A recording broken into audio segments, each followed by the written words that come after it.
Sarah hadn't recorded a single video in 3 months.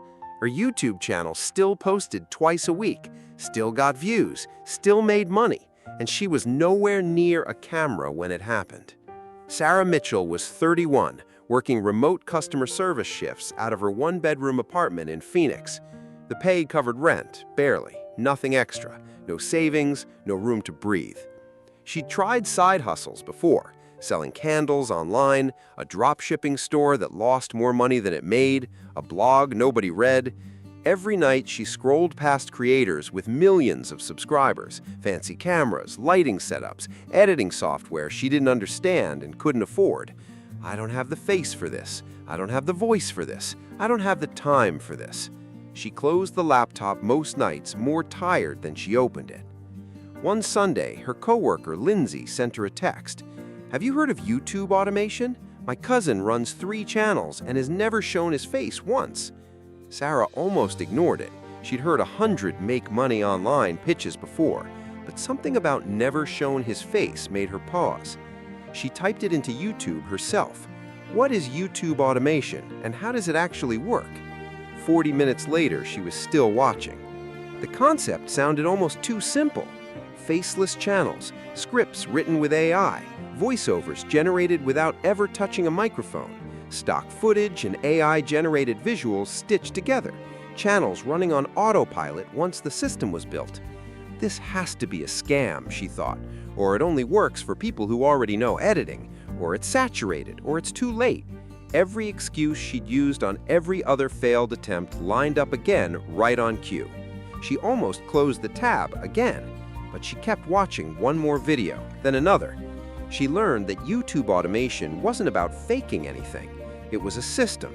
Pick a niche, research what people already want to watch, write a script, increasingly with AI tools doing the heavy lifting, turn that script into a voiceover, also AI-generated, pair it with footage or visuals, upload. Let the content work, even while she slept, worked her day job, or binge-watched a show. It wasn't about being lazy. It was about building something that didn't require her presence every day to survive. For the first time, an online business model didn't ask her to become a different person. It asked her to become a systems builder instead. Her first channel was about budgeting tips. The script was clunky. The AI voice mispronounced amortization in a way that still makes her cringe. The thumbnail looked like it was made in 2009. 11 videos, 340 total views combined. She told Lindsay she was probably done with the whole automation thing. Lindsay said cousin's first channel flopped too, took him 4 tries. Sarah didn't feel better, but she didn't delete the channel either. She kept showing up, not with her face, but with her attention. She studied which videos in her niche performed well and why. She rewrote scripts that felt robotic. She tested different AI voices until she found one that sounded warm instead of hollow. She learned to write hooks that stopped the scroll in the first 5 seconds. Channel 2 was about pet care for first-time dog owners, slightly better. Channel 3 was about simple home organization hacks. She built a small system: research, script, voiceover, edit, upload, repeat. 2 hours a day, most days. Some days, only 30 minutes. She didn't quit her job. She didn't quit her life. She just kept building, quietly, in the background of everything else. 8 months in, one video on her organization channel was recommended by YouTube's algorithm to the wrong, or rather exactly right, audience. It exploded. 1.2 million views in 17 days.